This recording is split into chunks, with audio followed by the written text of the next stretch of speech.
আসসালামু আলাইকুম রহমতুল্লাহি বারাকাতুহু। প্রিয় ভিউয়ার্স, চলুন দেখে নেওয়া যাক আজকে আমরা আমাদের ফার্মে ভ্যাকসিনেশন করতেছি।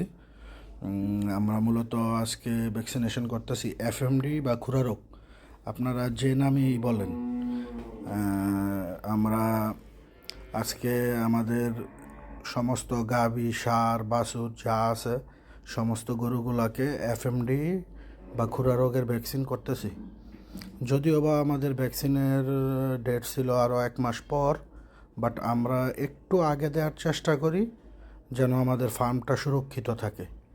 ভ্যাকসিনেশনের গুরুত্ব ফার্মিংয়ে অনেক বেশি, কারণ হচ্ছে ভ্যাকসিনেশন যদি না করেন আপনার ফার্মে ভয়াবহ যে রোগগুলো আছে এর মধ্যে অ্যানথ্রাক্স, এফএমডি, তারপর হচ্ছে লাম্পি স্কিন ডিজিজ, এগুলার আক্রমণ যদি আপনার ফার্মে হয় সেক্ষেত্রে আপনার ফার্ম অনেক বড় ক্ষতির সম্মুখীন হবে।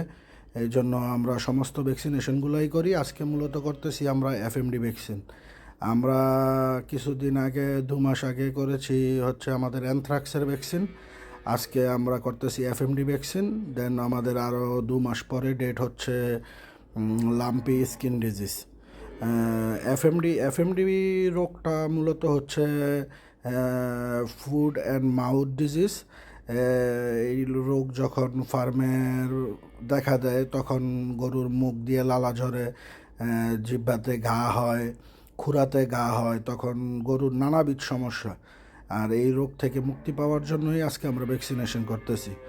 যদি আপনারা ভ্যাকসিনেশন না করেন সেক্ষেত্রে এই রোগ যদি ফার্মে আক্রমণ করে তখন অনেক বড় ক্ষতির সম্মুখীন হতে হয়। বিশেষ করে গাভী গরুতে দুধ হয় না, বাচ্চাগুলো টিকানো যায় না, বাচ্চাগুলো মারা যায়। তারপর হচ্ছে আপনার অনেক ওষুধ খরচ আছে ফার্মে, প্রচণ্ড খরচ। তো খরচ থেকে বাঁচার জন্য সাময়িক যদি খরচ একটু হয়ও আপনারা চেষ্টা করবেন সবসময় 3টা ভ্যাকসিন, তরকা বা অ্যানথ্রাক্স, এফএমডি বা খুরা রোগ অ্যান্ড লাম্পি স্কিন ডিজিজ, এই 3টা ভ্যাকসিনেশন সবসময় টাইম টু টাইম কমপ্লিট করে রাখার জন্য। এতে করে আপনাদের ফার্মে এই মরণঘাতী রোগগুলো আসবে না, ফার্ম থাকবে সুরক্ষিত। সর্বোপরি একটা কথাই বলবো, হেফাজতের মালিক হচ্ছে মহান রাব্বুল আলামিন।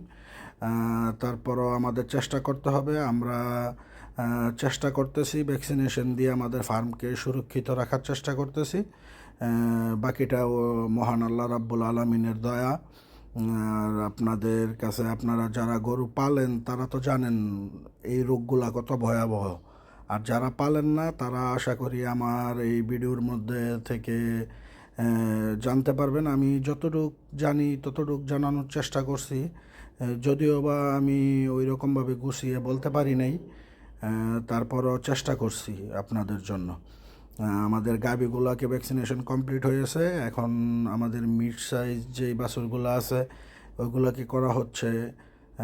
তারপর আমাদের ছাগল ভেড়াকে করা হবে। এখন ছোট বাছুর যেগুলো আছে 3 মাস 2 মাসের উপরে এগুলোকে করতেছি।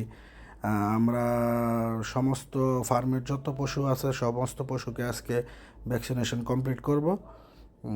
আপনারাও চেষ্টা করবেন সবসময় আপনাদের ফার্মকে ভ্যাকসিনেশনের আওতায় আনতে এবং টাইম মেনটেন করার জন্য। ভ্যাকসিনেশনের টাইম মেনটেনটা খুবই জরুরি।